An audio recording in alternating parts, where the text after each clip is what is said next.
Welcome to Tea Time with Amy and Bev. Sup, sister? I would say not a whole lot, but there's always a whole lot going on, right? I'm like, liar. Liar, I liar, would just pants on fire. do what? Liar, liar, pants on fire. That Yes, they turn actually into shows now. happened. If that actually happened, you know what this world would be like? It'd be a bunch of underdressed people. Yeah, for sure. We would just say, you know what, forget it. I'm not wearing anything on my bottoms today. That's right. Oh, I see you did a liar, liar today. No, I just chose not to wear pants. Thank you. Yeah, just avoiding the whole thing. That's right. That's right. What I was thinking about is in relationships, and I've been in a relationship, my current relationships, we've been in it for I think 5 years. We've been friends for like 7 years. But it's like all that stuff being said, there are so many things that I recognize that I expect or believe the other person knows everything about in a relationship. And that's not true. It's not true. And um, we've been having conversations where we're exploring what do we want out of the relationship? What kind of things do we like? Oh, you like that? I like that too. But we don't until you start having the conversations, you don't know. And the rest of the time, it was whole lot of assuming. You're supposed to be reading my mind. You should know this stuff.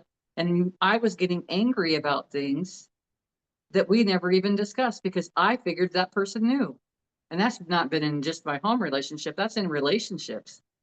And then even recognizing my child behavior, because there's a few recordings back that I've had a person that stepped out of my life that was very close to me, that I really, my little girl was quite offended, actually, was quite hurt, and didn't want anything to do with the person ever again. And now it's like, I wish the person best on their journey, and I'm going on my journey, and I'm very grateful and thankful that things went the way that they did. Otherwise, I wouldn't be where I'm at right now, in this place where I'm sitting right now, in the thought patterns that I have. So many things have shifted since then, recognizing what do I really want? And I don't know. I really don't know. But the only way that I'm going to find out is if I start with all the videos that we've just done today. The only way that I'm going to know is by really just sitting with and feeling how everything feels. Do I like that? Do I not like that? What do I want? Oh, I didn't like that my friend left that way. Well, what would I have liked? I would like my friend to have said, you know, I think that maybe we have such an influence upon each other that I'm kind of losing sight of where I begin and where I end, and I really need to come back into myself. I'm not saying that that's what it was, but I feel like that's what it was as it's flowing from me right now, and not to take it personal. And at that point, just to have those conversations. How else could it go out or go differently? That it could go so many different directions. It could be so many different things, but it created an asking within myself so that my next friend or my relationship with our relationship that we have, if you decide at some point, my schedule is so fulfilling that I don't have time for tea time anymore. I'm not saying that that's a possibility, but anything's possible. I'm going to have a different understanding about that because I'm coming from a different space because of everything that has transpired. So it's like all this huge growth, all of it. And even in recognizing, um, talking about pictures and stuff like that with a family member, where that presented the conversation with, hey, I've got like totes over here full of pictures. If you'd like to come pick them up, go through them and take them, and then bring me back the ones that you don't want, which also presented another opportunity for me to be able to take a look at things because now I'm looking at things through different eyes. I'm looking at them through different senses. There's more, I feel like there's more of me now that can be part of the conversation or can be part of the experience. And I gain so much more understanding from that.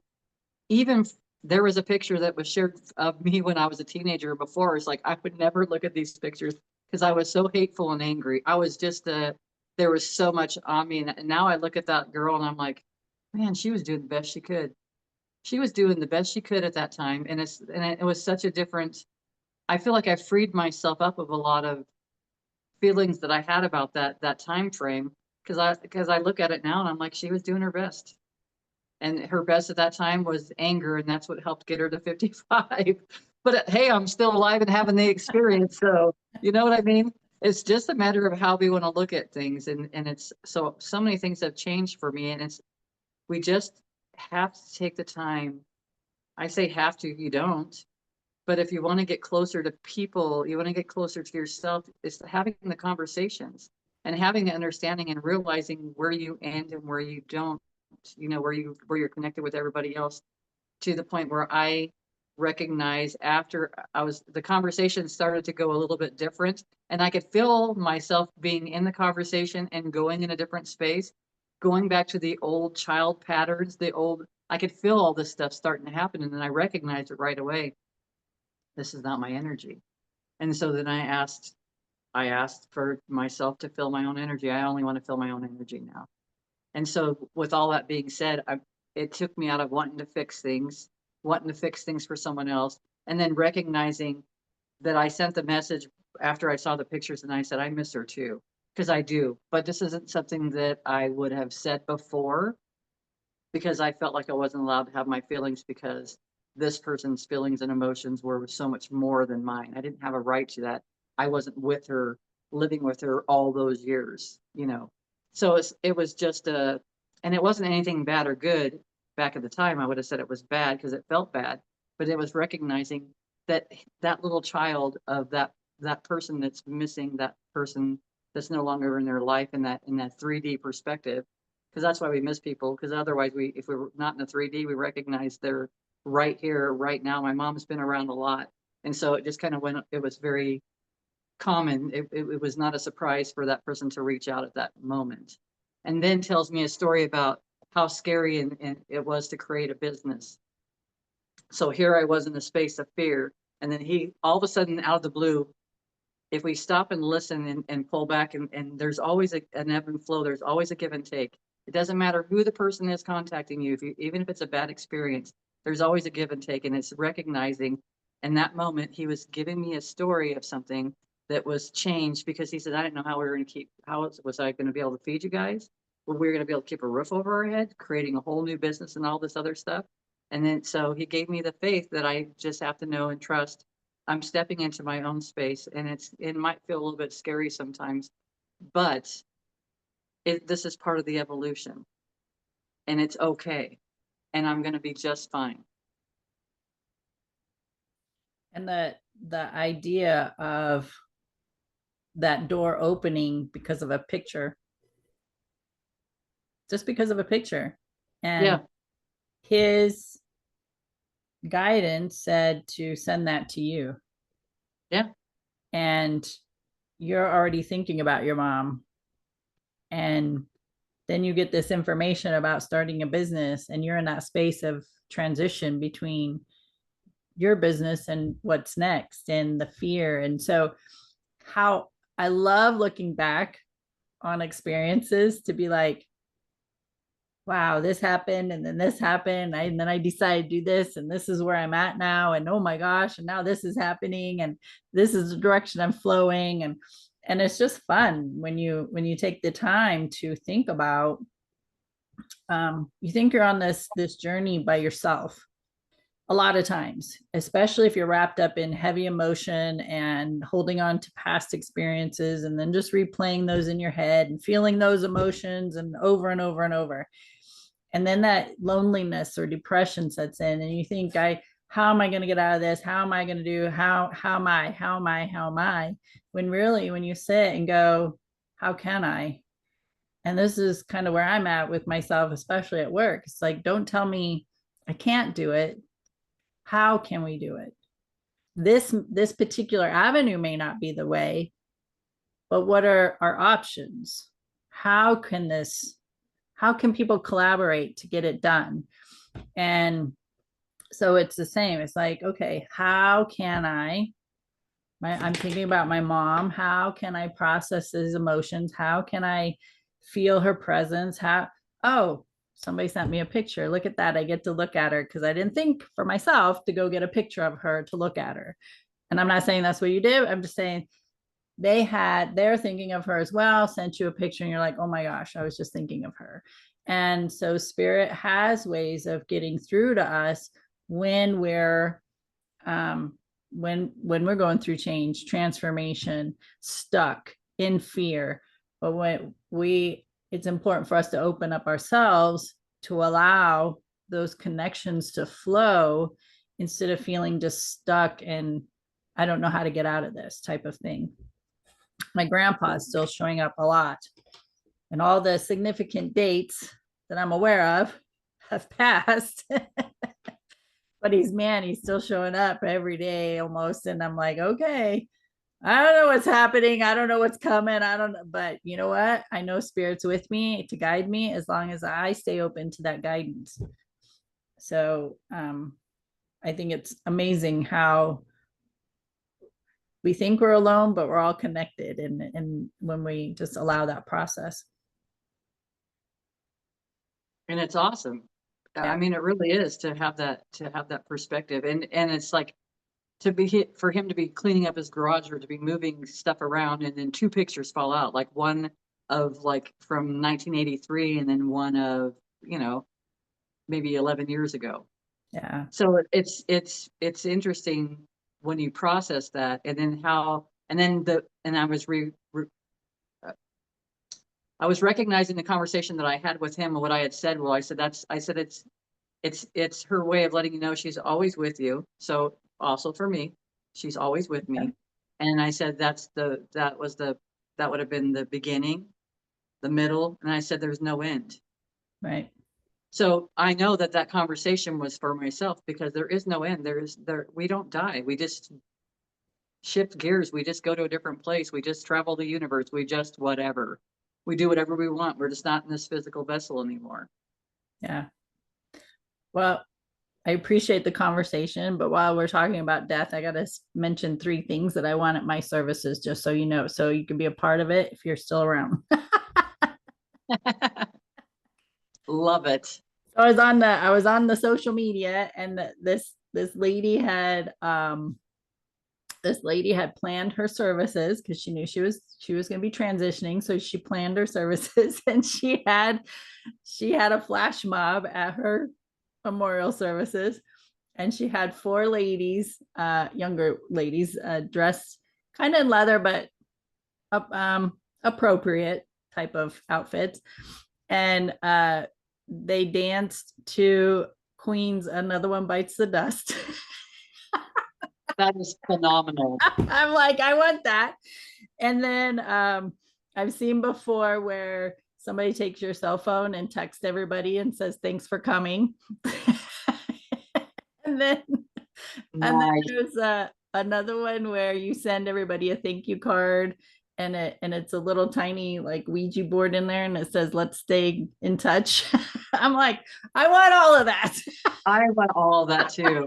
How fun is that? Like, how fun is that? Because that to me presents a whole different way of perceiving everything, which is so valuable because it's Yeah. a celebration. Yeah. Let's have fun. I don't want people to be depressed at my I know. anything Yeah. celebration of life. Yeah. Yeah. So anyway, they were like it looked like a church setting. Maybe it was just a funeral home or something, but it was that type of setting. And then these ladies popped up and music started playing, and these ladies popped up and started dancing, and then they went down the center aisle, and then they were up front. It was just so funny. And I was like, Another One Bites the Dust. That was great. Anyway, Nice. so be sure to That's attend my awesome. services because you never know what's going to happen.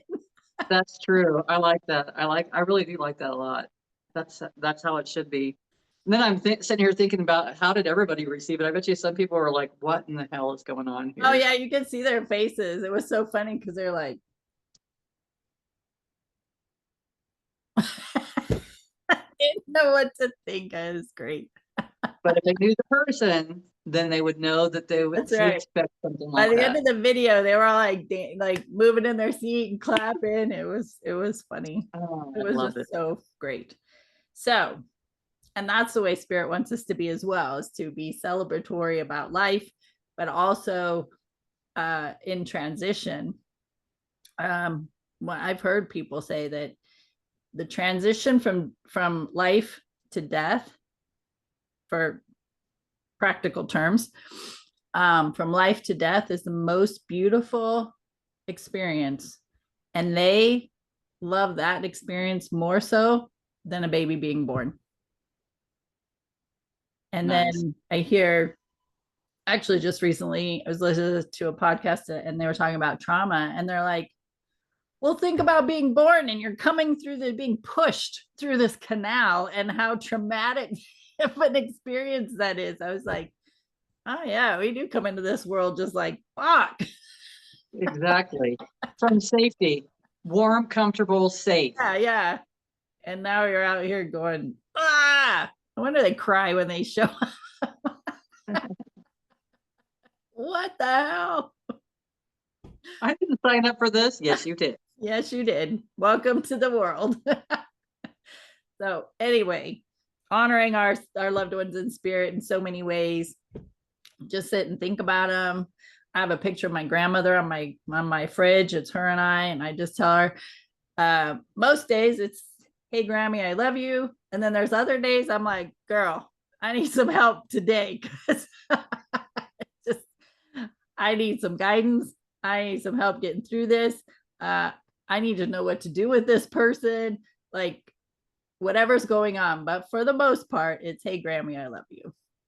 Thanks for being with me. Uh, so we can honor them in so many ways. Maybe go sit and eat at their favorite restaurant. I met a girl, a lady who I didn't know. We met for lunch, and she's like, well, she doesn't live here, and she's like, well, where do you want to go? And I gave her a couple places, and the one place I mentioned, she goes, let's go there because that's where my mom loved to go. And what, the fact that I would even suggest that. So go have lunch, breakfast at their favorite coffee shop or restaurant, or maybe like to just go feed the ducks or something. Like just do something in their honor, but be present when you're doing it and just sit and know that they're with you and they're with us no matter what we're going through. You can always call in their energy. They're not just sitting around waiting for us to call them. They got their own thing going on, I believe. But they're always willing to be with us when we desire that. So any final words, Miss Bev? Have a wonderful day. Yeah. Make it amazing. Make it, yes. All right, friends. Thanks for hanging out with us. Tea Time with Amy and Bev. You can find us on many platforms: Facebook, Instagram, YouTube, Spotify, Spreaker, Podcast Addict.